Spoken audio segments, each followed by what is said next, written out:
ముఖ్యమంత్రి గారు చెప్తారు దీనికి. ఇంకా నేను గవర్నమెంట్ పరంగా మీరు ముఖ్యమంత్రి గారు లేదా మా ఇరిగేషన్ మినిస్టర్ని అడగాల్సిన ఫస్ట్ అది.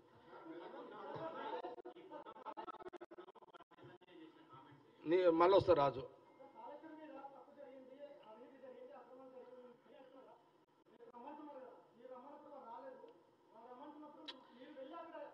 కేటీఆర్ అసలు దానికి వాల్యూ లేదు దానికి. రాజు నువ్వేం అడుగుతున్నావు?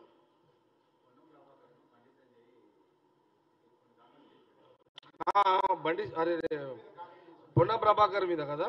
ఓకే, మంచి క్వశ్చన్ వేసినావు. అవును, నేను మా పొన్న ప్రభాకర్ మినిస్టర్ గారిని బండి సంజయ్ కామెంట్స్ చేసిండు. ఏదో వాళ్ళ తల్లి గురించి మాట్లాడాడు. తల్లి గురించి నేను చాలా సందర్భాలు కూడా చెప్పిన. మీరు శ్రీరాముడు దేవుణ్ణి మళ్ళీ కూడా చెప్తున్నా, అసలు దునియాలో బండి సంజయ్ ప్రధానమంత్రి కిషన్ రెడ్డి తప్పితే ఎవరు మొక్తలేరు అంత బిల్డప్ ఇస్తున్నారు వీళ్ళైతే.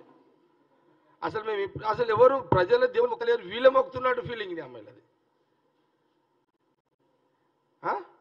శ్రీరాముడిని, దేవుణ్ణి, సీతమ్మని, దేవుళ్ళని అసలు వీళ్ళు ముగ్గురు నలుగురే, ఈ 5-6 మంది వీళ్ళే మొక్కుతున్నట్టు ఒక ఫీలింగ్, ఆ బిల్డప్, అసలు విచిత్రమైన ప్రకటనలు వాళ్ళని చూస్తే. సరే అనుకుందాము, బండి సంజయ్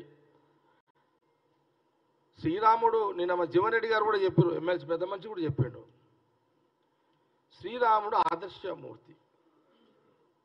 ఆయన దేవుడు, ఆయన పుట్టుకనే రానున్న కాలంలో రానున్న కలియుగంలో రానున్న తరాలకు సీతమ్మ వారు, శ్రీరామచంద్రుడు దేవుడు